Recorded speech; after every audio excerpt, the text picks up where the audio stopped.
Okay, so let's look at the last in, first out. So under the LIFO method, we're basically saying the last things that we purchased are the first things to go.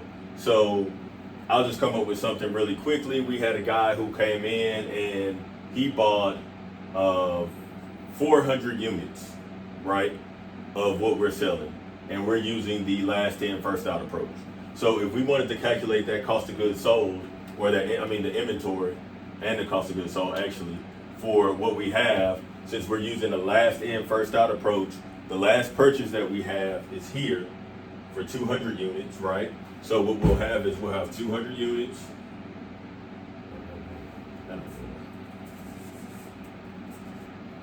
We'll have 200 units times 8, right? And this guy purchased, we said 500 units, right?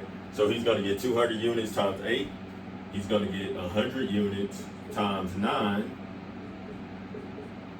That's a total of 300 units thus far. Then he's going to get another 150 units times 7. And then the last 50 units he will get will be times 6.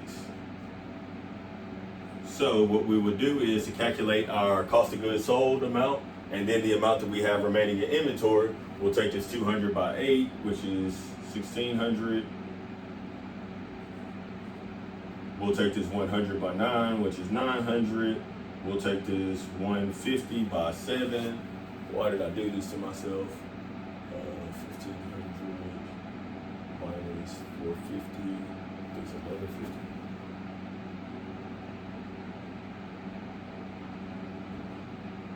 So 1150.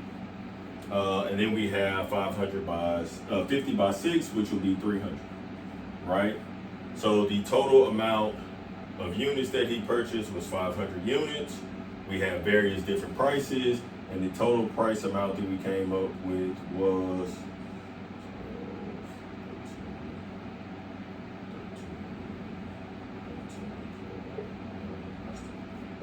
$39.50.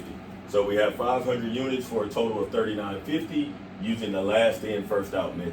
And I'll go ahead and write this on the board, the problem that we have. So bill purchases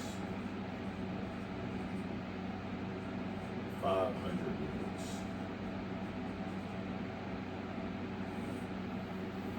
Okay, so for the 500 units that we have, looking at it from a LIFO perspective, 200 times 8, 100 times 9, 150 times 7, and then 50 times 6.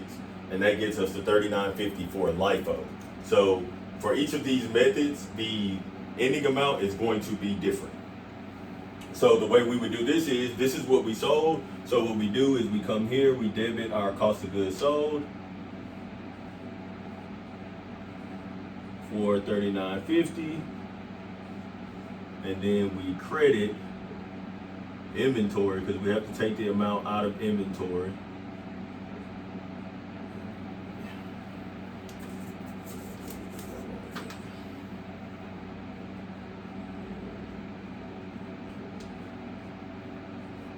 Of $39.50. So that's how it looks for the LIFO method. And then we'll be able to compare how it looks for the FIFO method and the weighted average method next.